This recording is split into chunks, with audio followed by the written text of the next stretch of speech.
Joe Biden and his wife Jill traveled to Kenosha, Wisconsin today.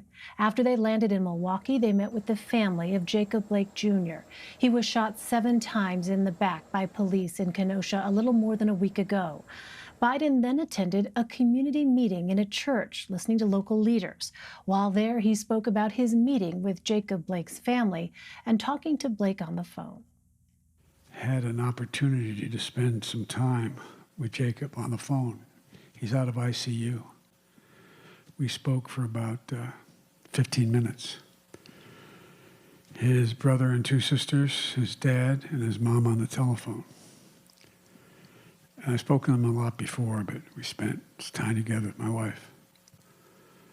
And he talked about how nothing was going to defeat him.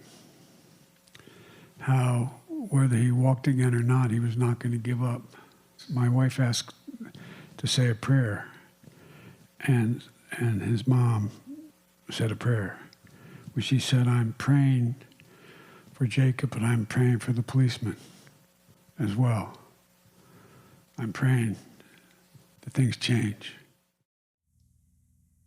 While Biden spent much of his campaign event yesterday slamming President Trump's coronavirus response, today he hit back on the president's law and order message.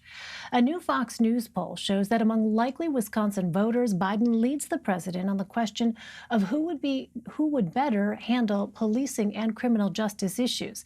Mr. Trump was in North Carolina yesterday. Today, he is traveling to a different battleground state, Pennsylvania. He's expected to tout his law and order message there. For more, let's bring in Ed O'Keefe and Meredith McGraw. Ed is a CBS News political correspondent, and Meredith is a White House reporter for Politico. Hello and welcome to you both. Ed, let me start with you. What else did we hear from Joe Biden at his event today? Well, it's funny. He ended up doing a little more talking than I thought he would, because this was billed as a listening session. Went on for quite some time, but he essentially tried to walk those in the room through his own record on this, his proposals on what he'd like to do next, and made clear again, for I believe now the 3rd time in the past week, that in his view, those that loot, those that violently riot, anyone else causing violence needs to be held accountable, in addition to police officers that may or may not be involved in these situations. He was asked about that yesterday, but today, making clear again, anyone who's causing violence in the streets or unrest in a violent way needs to be held accountable.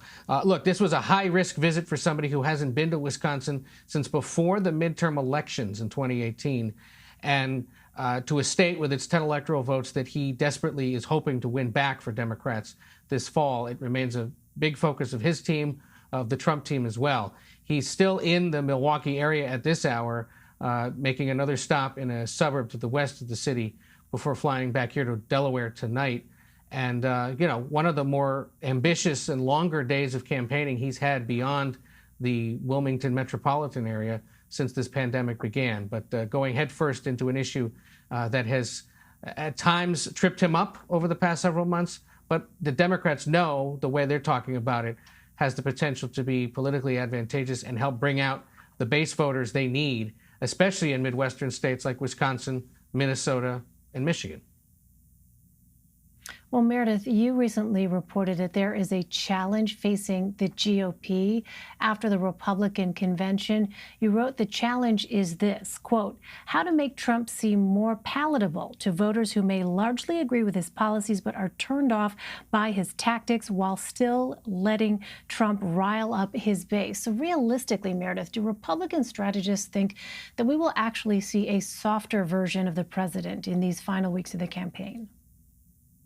Well, one of the things that was so striking about the convention last week was the effort by Republicans to really try to humanize the president and talk about his character and his personality and how he is behind the scenes. Because one of the things that they've noticed is that while the president has a secure hold on his base, they really want to be able to reach those voters in between who might like some of his policies, but maybe can't swallow the way he tweets, what he says. And one of the things that some of the aides and strategists pointed to was the First Lady's speech last night. But I will tell you, it wasn't very long after the convention And after the president's really conservative use of Twitter last week, that we saw him get back to his old ways. And of course, we've seen him continue that. Everybody has said, some of his aides have said, they have to let Trump be Trump. And that's certainly what we've seen. But there is some concern. One of the things that they said they were really looking for this week was any kind of bump in the polls after the convention. And that's something that we just haven't seen in some of the national polls that has come out. And so we saw the First Lady today. She had an event. Something to watch for will be if we see some of these surrogates, the First Lady, continue to try to put a softer touch on Trump, even if he's really unable to do that himself.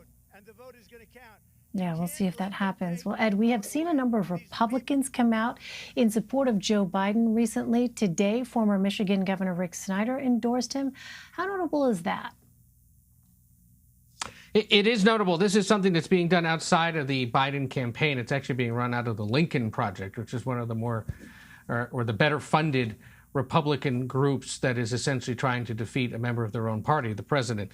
Snyder, writing in an op-ed today, he billed himself when he was governor of Michigan as, quote, one tough nerd. And that's actually the name of his Twitter handle, one tough nerd. The idea being that you can be a smart but tough sort of policy wonk and run a big state like Michigan. And he said, look, as a tough nerd, I dealt with people who tried to bully people. And that is essentially what the president is, a bully. Ran through the other familiar criticisms that critics of the president have. Doesn't try to bring the country together, seems more interested in himself than Americans overall. Interesting that he's another former Republican governor now on the record endorsing Biden alongside Christie Todd Whitman, the former governor of New Jersey, and William Weld, the former Republican governor of Massachusetts, who briefly ran against Trump for president earlier this year. But, as many people pointed out today, they're all former Republican office holders. Will we ever see current Republican office holders really stick their neck out and potentially say that they take issue with the president? We haven't really seen that yet. And it's telling. Snyder comes out of the Mitt Romney, Jeb Bush, Paul Ryan, John Kasich wing of the Republican Party, the sort of mainstream, fiscal conservative, tries to be more of a crossover artist, if you will, kind of Republican. Briefly considered running for president back in 2016 and held off. So it's perhaps no surprise that he's been turned off by the president and is trying to do something to stop him. But that list keeps growing. It's got former members of Congress. It has former state legislators, other state officials. And of course, separate of that, there are former Trump administration officials now who are speaking out against him as well.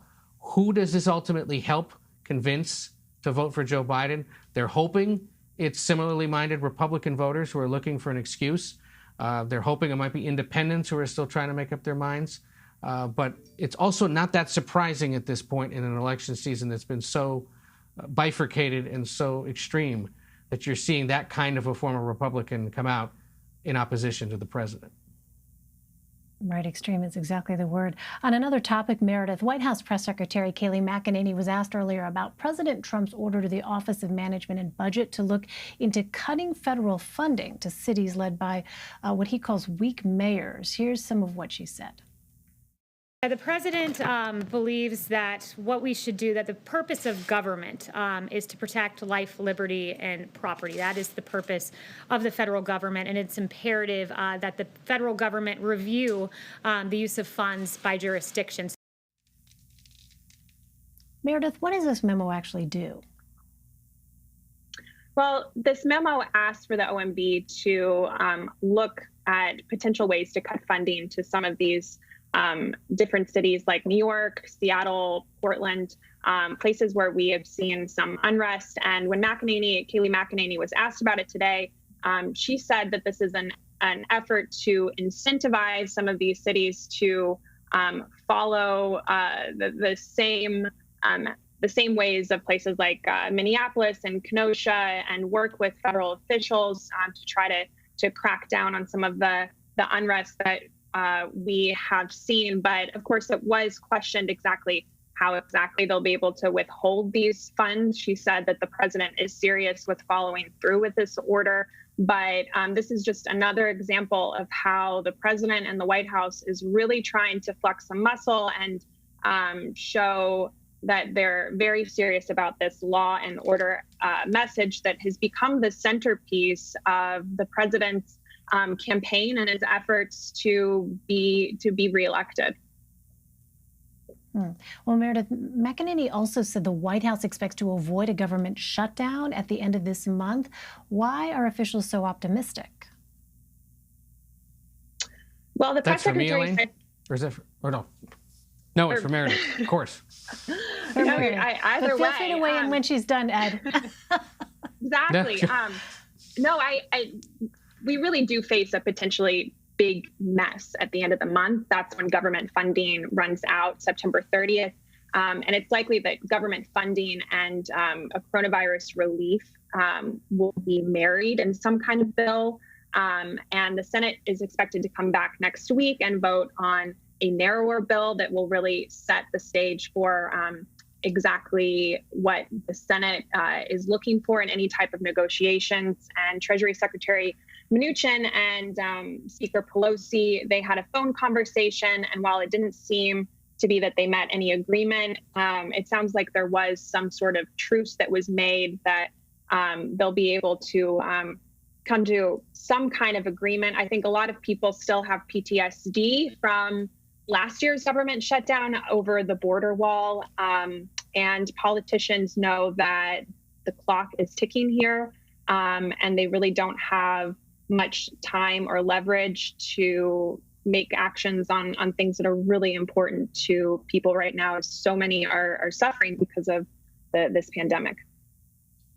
Right, and because you've got tens of millions of people just trying to figure out, how to pay their rent, and more time that goes by, the more they see Washington with inaction. Clearly, those voters are going to hold some folks responsible, I imagine. All right, Meredith McGraw and Ed O'Keefe, good to see you both. Thank you very much.